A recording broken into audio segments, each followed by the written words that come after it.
Assalamualaikum warahmatullahi wabarakatuh. Shalom, selamat pagi, salam sejahtera untuk kita semua. Perkenalkan, nama saya Isunda Kristi dengan NIM 221030048, kelas A21, program studi S1 Administrasi Rumah Sakit Institut Ilmu Kesehatan Pelamonia dengan dosen pengajar Ibu Sriyani Windarti SKM MKes. Dalam video kali ini saya akan melakukan review jurnal yang berjudul Pengukuran Kinerja Rumah Sakit Melalui Pendekatan Analisis Involvement Data 3 Tahap Bukti dari Negara Berkembang. Dalam jurnal ini terdapat ada 5 penulis. Yang pertama, Syahid Hossein, Rasafi, Hanan, Syahadat Hashemi, Jose Artu Togarsha, dan Rohit Joshi. Jurnal yang saya ambil ialah Cybernetics and System Jurnal Internasional tahun 2023. Latar belakang dalam penelitian ini di mana studi ini mengusulkan pendekatan 3 tahap untuk pemodelan data involvement analisis atau DIA untuk efisiensi rumah sakit. Awalnya, komponen utama dari seluruh input dan output ditentukan dengan menggunakan analisis komponen utama. Selanjutnya, komponen-komponen utama ini memasuki proses analisis faktor untuk membangun hierarki 2 tingkat, input dan output, dan menetapkan skema pembobotan berdasarkan varian komponen yang telah dijelaskan. Yang terakhir, metode DIA 2 tingkat ditetapkan pada kerangka kerja yang dihasilkan untuk menentukan efisiensi relatif rumah sakit dengan menggunakan data dari konteks layanan kesehatan di Iran sebagai negara dengan ekonomi yang berkembang. Tujuan dalam penelitian ini, di mana tujuan penelitian ini adalah untuk mengatasi kendala jumlah input dan output dibandingkan dengan jumlah DMU atau unit pengambilan keputusan menggunakan metode DIA dalam lingkungan rumah sakit. Metode yang digunakan dalam penelitian ini adalah menggunakan metode pendekatan analisis data involvement 3 tahap, yaitu yang pertama, menggunakan analisis komponen utama atau PCA, yang kedua analisis faktor atau FA pada komponen utama, dan yang ketiga adalah menerapkan metode two level DIA.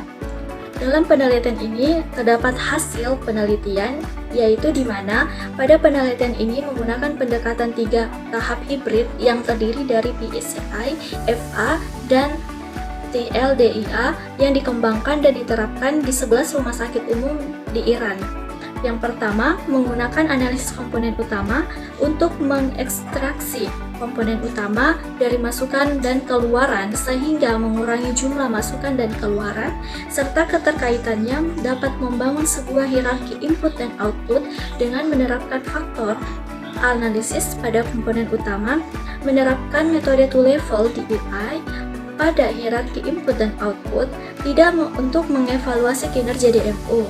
Oleh karena itu, hasil numerik dapat dibandingkan dengan hasil yang diperoleh dari metode DIA umum dan ditingkatkan secara diskriminatif untuk menunjukkan kemampuan metode yang diusulkan.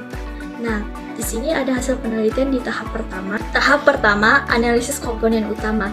Analisis komponen utama terhadap masukan mengungkapkan komponen utama masukan karena skala masukannya berbeda. Matriks kolerasi digunakan untuk menghitung komponen utama. Berdasarkan penelitian, 6 komponen yang menjelaskan sekitar 93% varian data ukuran masukan yang dipilih, menunjukkan bahwa nilai koefisiensi yang relatif lebih tinggi dengan komponen utama lainnya, yaitu kebutuhan, layanan, pelengkap, layanan utama, biaya, dan pegawai teknis serta sarana dan prasarana. Sedangkan PCI pada data keluaran diidentifikasi 5 komponen yang menggambarkan 92 varian data. 5 koefisiensi komponen utama output yaitu penerimaan pasien, persalinan, jumlah pasien rawat inap, dan pasien yang dipulangkan merupakan keluaran yang terpenting. Tahap kedua, FA atau faktor analisis. Setelah mengekstraksi nilai, mereka dimasukkan ke dalam FA untuk mengkategorikan 6 masukan dan 5 keluaran untuk membentuk struktur hierarki. Berdasarkan penelitian, 6 komponen masukan disusun menjadi 2 faktor, sedangkan 5 komponen keluaran disusun menjadi 3 faktor. Pada sisi masukan, terdapat 3 komponen, yaitu jasa pelengkap, jasa utama, dan juga tambahan, yang merupakan faktor jasa. Sedangkan faktor kedua meliputi kebutuhan, hal-hal yang tidak diinginkan, dan kelengkapannya, menunjukkan aspek infrastruktur suatu rumah sakit. Di sisi lain, output terdiri dari 3 faktor. Faktor keluaran pertama adalah hasil utama yang terdiri dari komponen-komponen yang sama, sedangkan faktor kedua yaitu pendapatan juga mencakup komponen unik dengan nama yang sama. Faktor keluaran terakhir dari perawatan medis meliputi proses pengobatan, resiko, dan layanan tambahan.